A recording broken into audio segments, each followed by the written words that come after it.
The blizzard screamed across the Montana plains like a wounded beast, swallowing everything in its path.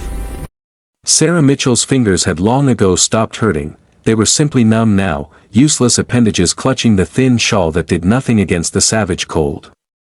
Each breath felt like swallowing shards of glass, and her legs moved mechanically through snow that reached her knees, driven only by the primitive instinct to survive. She had been walking for 3 hours since her car died on the remote highway. 3 hours that felt like 3 lifetimes. The sun had abandoned her an hour ago, leaving only the merciless wind and darkness. Christmas Eve, she thought bitterly. The night when families gathered around warm fires, when children's laughter filled decorated homes, when love was supposed to conquer all.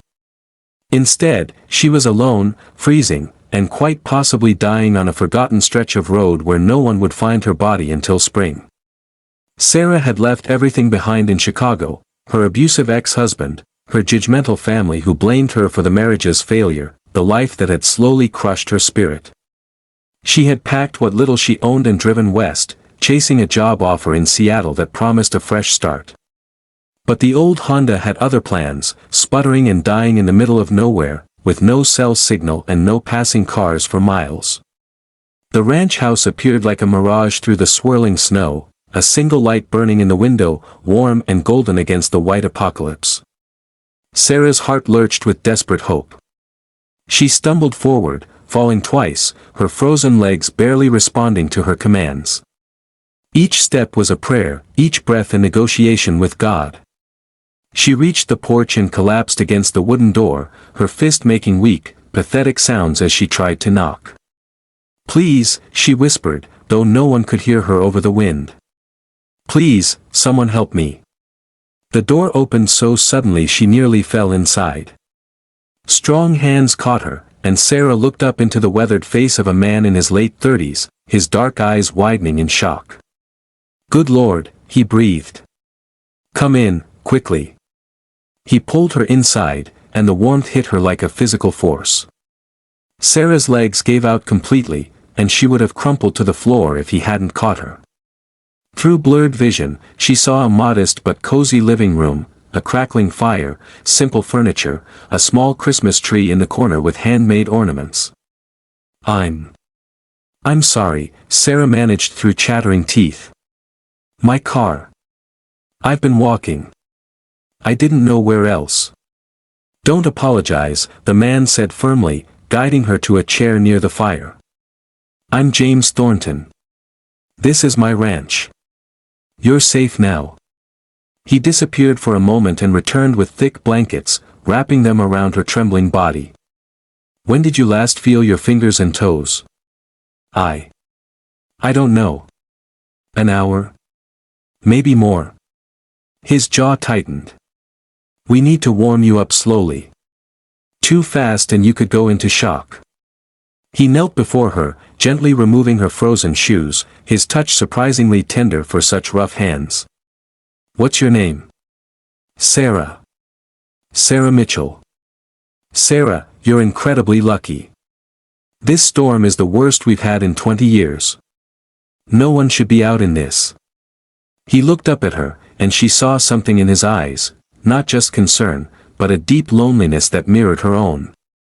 "Where were you headed?" "Seattle.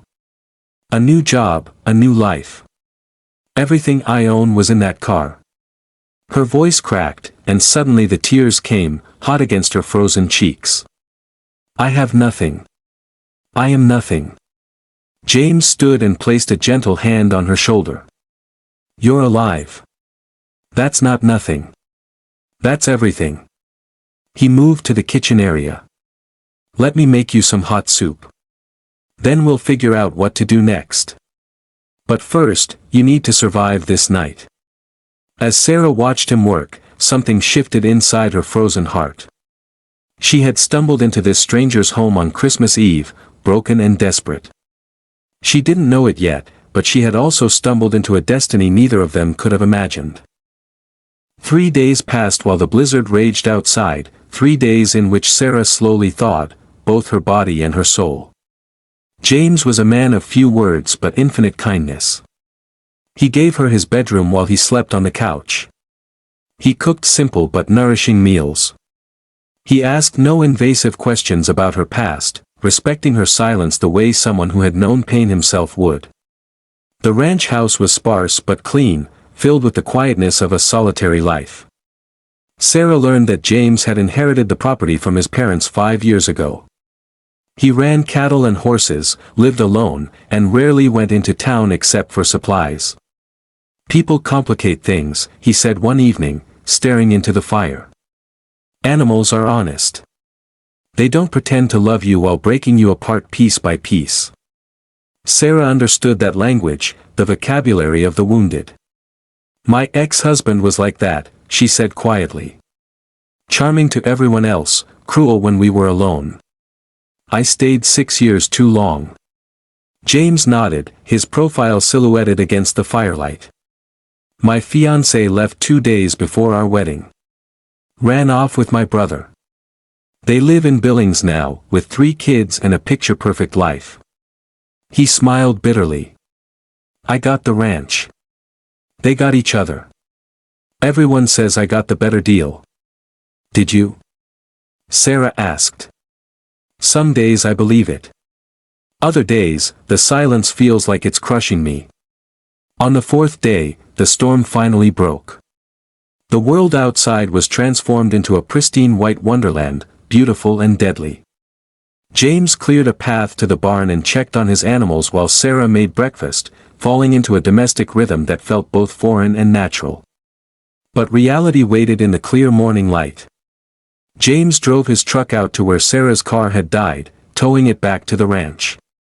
One look under the hood confirmed what they both feared: the engine was destroyed, seized solid. "It would cost more to fix than the car's worth," James said gently. "I'm sorry, Sarah." She nodded, fighting back tears. Her meager savings wouldn't cover a new car and the deposit on an apartment in Seattle. The job offer had already been filled. She'd called from James's landline that morning. Everything she'd been running toward had evaporated like morning frost. "What will you do?" James asked. Sarah looked across the vast white landscape, feeling untethered from the world. "I don't know. I have about $800 to my name. No car, no job, nowhere to go." She laughed shakily. "Maybe I should just stay here. Become a cowgirl. Learn to rope steers." She meant it as a joke, but James turned to her with an intensity that stole her breath. "I have a proposition for you," he said slowly. "It's going to sound crazy, but hear me out."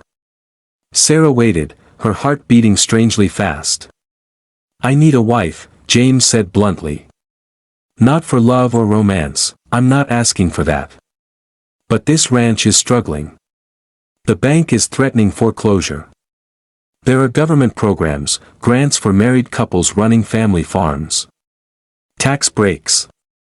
I've been barely hanging on, but with a wife, I could qualify for enough assistance to save this place." Sarah stared at him, certain she'd misheard. "You want me to marry you? For a tax break?" "For survival," he corrected. "Yours and mine. You need a home, a purpose, safety. I need to save my parents' legacy. It would be a business arrangement.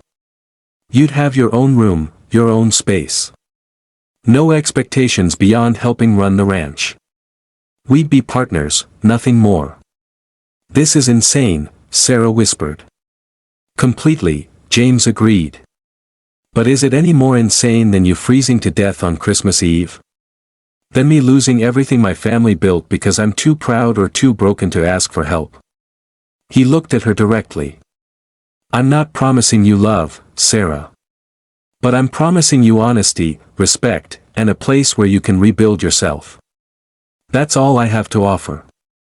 Sarah's mind spun. She should say no.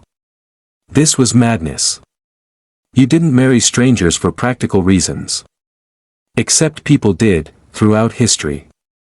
Arranged marriages, marriages of convenience. And what did she have to lose that hadn't already been taken? "I need time to think," she said. Take all the time you need, James replied. You're welcome here regardless of your answer.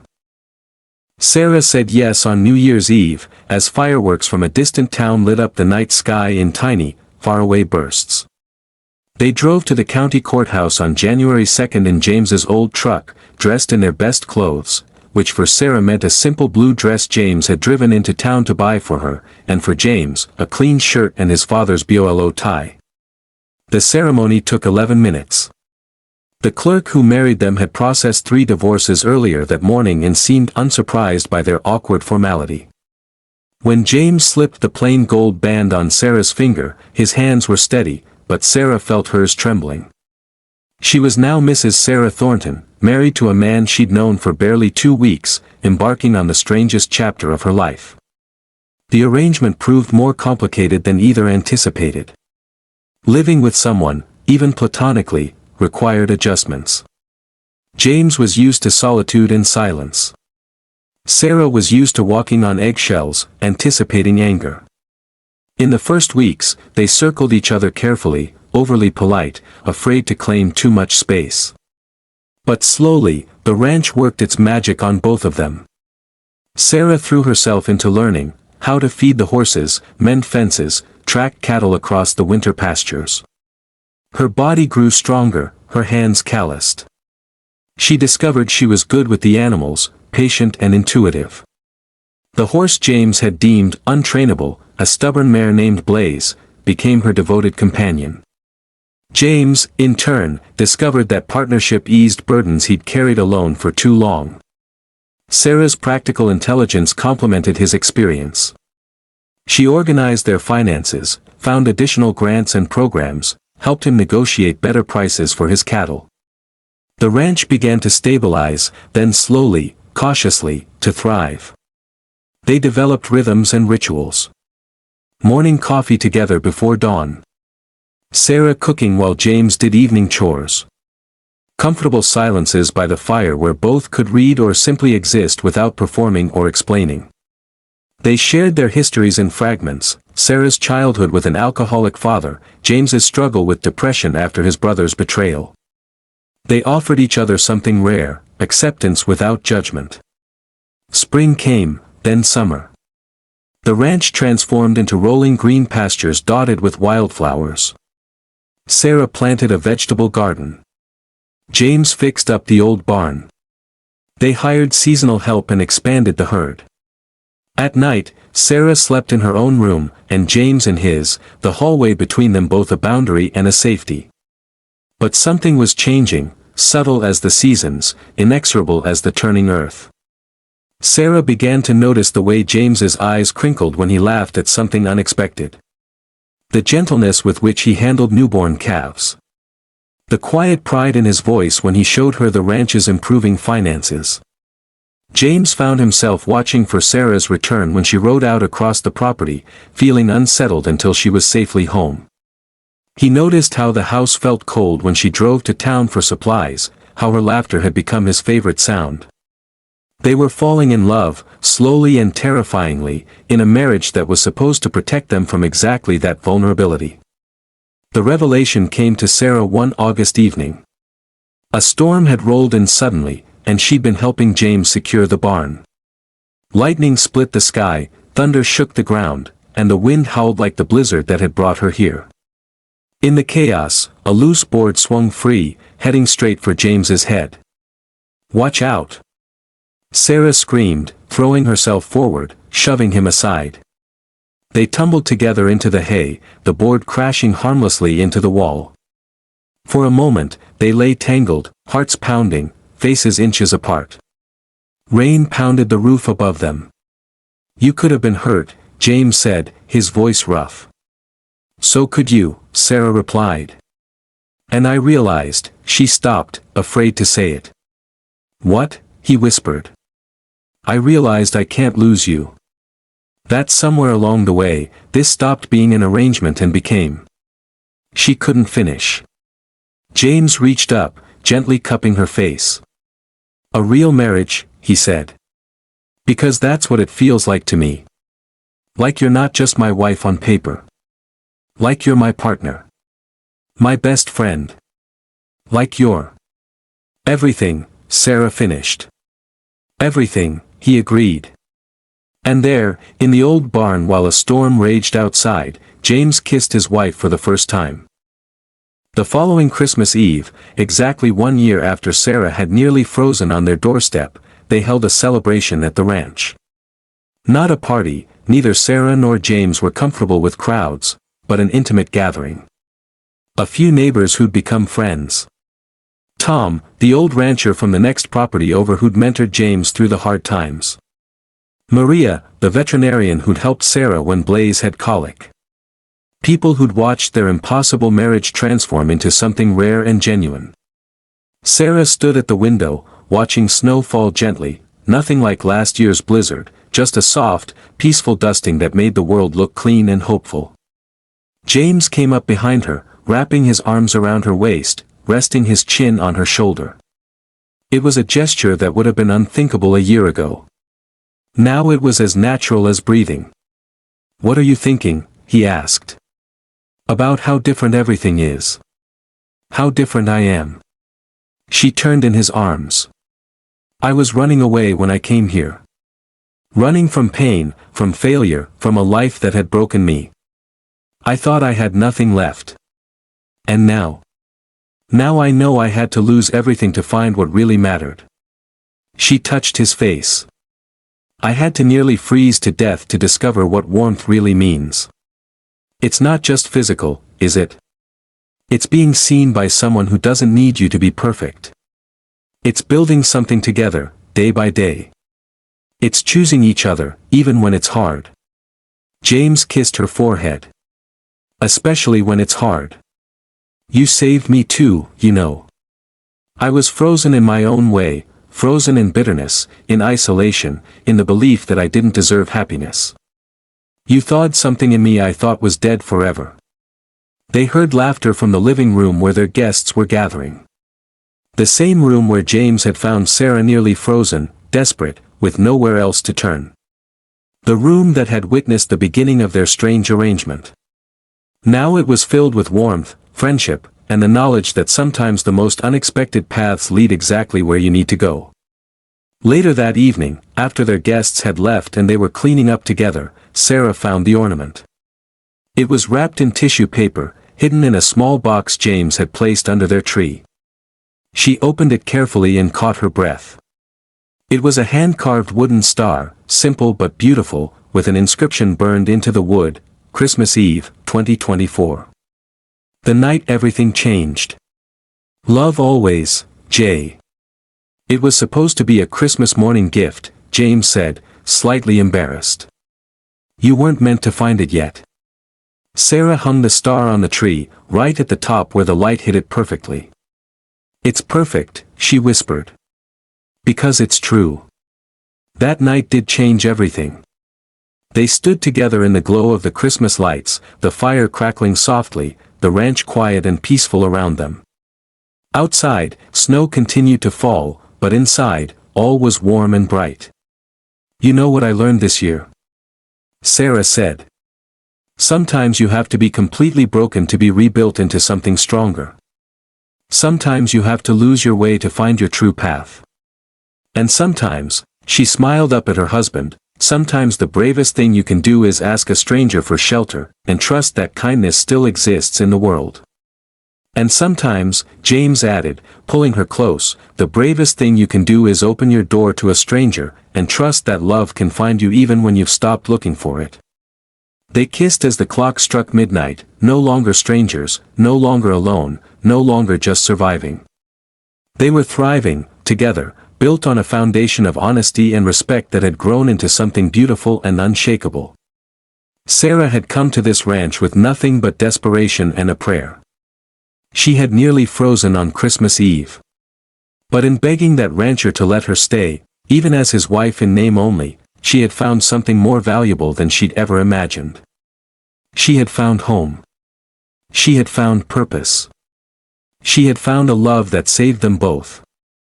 And every Christmas Eve for the rest of their lives, they would remember the blizzard that brought them together, and give thanks for the cold that taught them the true meaning of warmth.